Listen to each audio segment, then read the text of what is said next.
As a dermatology PA, hair health is always top of mind, and my personal hair journey has been many years of coloring, bleaching, chopping off my hair, letting it grow, and I wanted to share with you guys the 5 tips that I think have helped my hair tremendously to look healthier and feel healthier. First things first, I wash my hair about twice a week. I think there was a time where everybody was obsessed with like washing your hair as little as you possibly could, and it was like a badge of honor to have like a 2-week stretch of not washing your hair. We know that the skin on our scalp needs care just like the skin on our face. So it's important that we're regularly cleansing off the oil and the product and the debris and everything that gets built up in our scalp in order to have healthy skin on our scalp, but also to have healthy hair.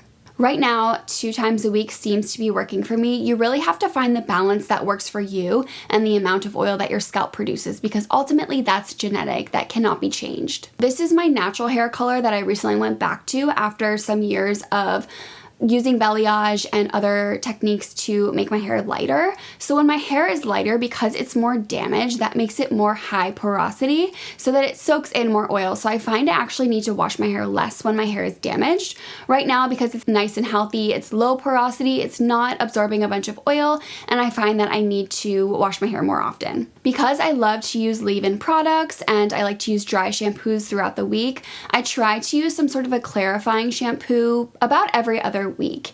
And the one I've been using is the one by K18. I love this shampoo. It really nicely preps the scalp, so it helps to cleanse the scalp. You can think of it somewhat like a deep cleanse for your face, but for your scalp. It really effectively cleanses the scalp without leaving my scalp feeling dry or itchy or irritated. You'll notice that when you're not properly cleansing the scalp, it can weigh the hair down, and it even can dull color if you have a lighter color hair. When I'm making sure I'm getting rid of that product buildup and that oil, my hair feels so much lighter, bouncier, and more voluminous. So this is a shampoo that I've worked in my routine about every other week, and I'm super happy with the results from it. The next thing that has tremendously helped the health of my hair is properly using leave-in hair products. So there are hair masks, there are bond builders, there are peptide treatments, and they all work in different ways. Some soften the hair strands and make them appear healthier.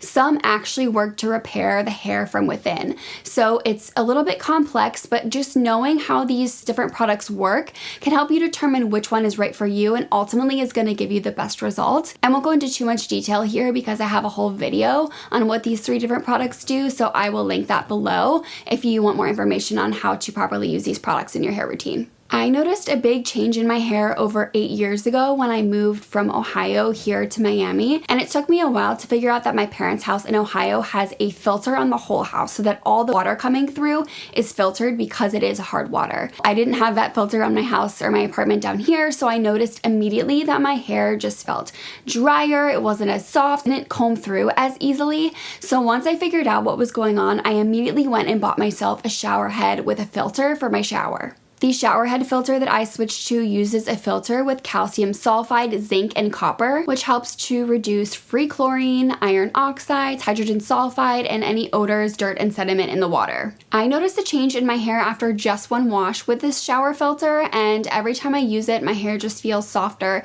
It brushes through smoothly, it doesn't get tangled, and it blow dries easier. You need to change these filters out every 6 months, and there are so many on the market. I'll link below the one that I use. I bought mine from Derm Store. There's also an Amazon dupe that I haven't personally tried, but I've heard really good things about it from other creators, so I will link that down below as well. The one I use has 7 different features on it so that you can spray the water in any way you want.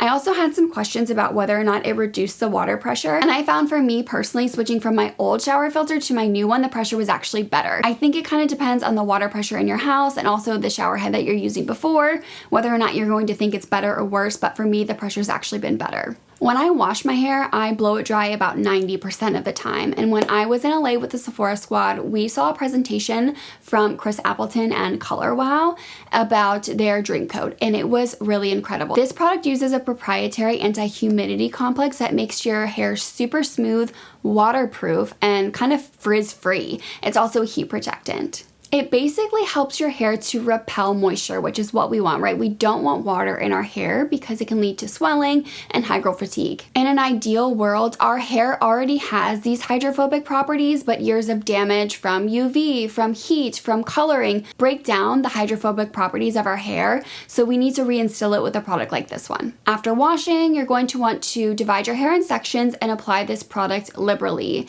You can then comb through, and here's the kicker: you need to blow dry under tension. That's the way that this product is activated. So not air drying, not just lightly blow drying. You have to blow dry either a round brush or a round brush attachment. I love this product because it's a heat protectant and it has this anti-humidity complex, but at the very least, a heat protectant in general is a very, very important way to protect your hair.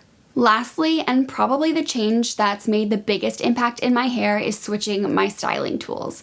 So fun fact, about 3 years ago, I bought the Dyson Airwrap during a Sephora sale, and I didn't at the time have $500 to spend on a hair tool, but I was just so excited about this product.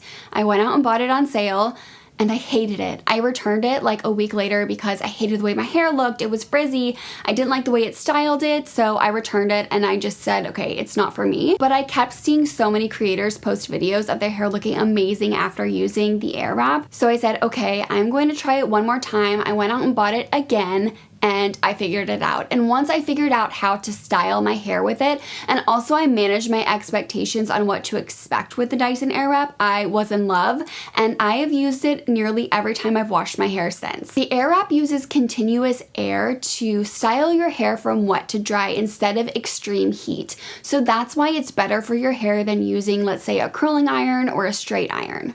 I have had multiple hairstylists over the last few years tell me that my hair is in amazing condition, especially after all the treatments I do to it. And when I tell them I use a Dyson at home, they're always like, oh, that makes sense, that's why.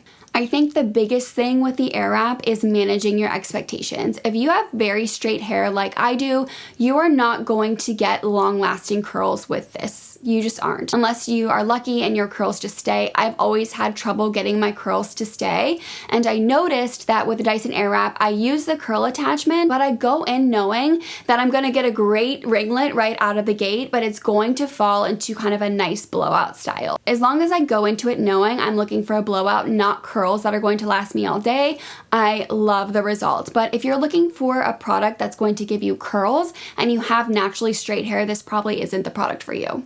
These are the 5 things I changed in my hair care routine that I feel made the biggest difference on the health of my hair. Of course, I'll link everything below, and please, if you have any hair questions, leave them below.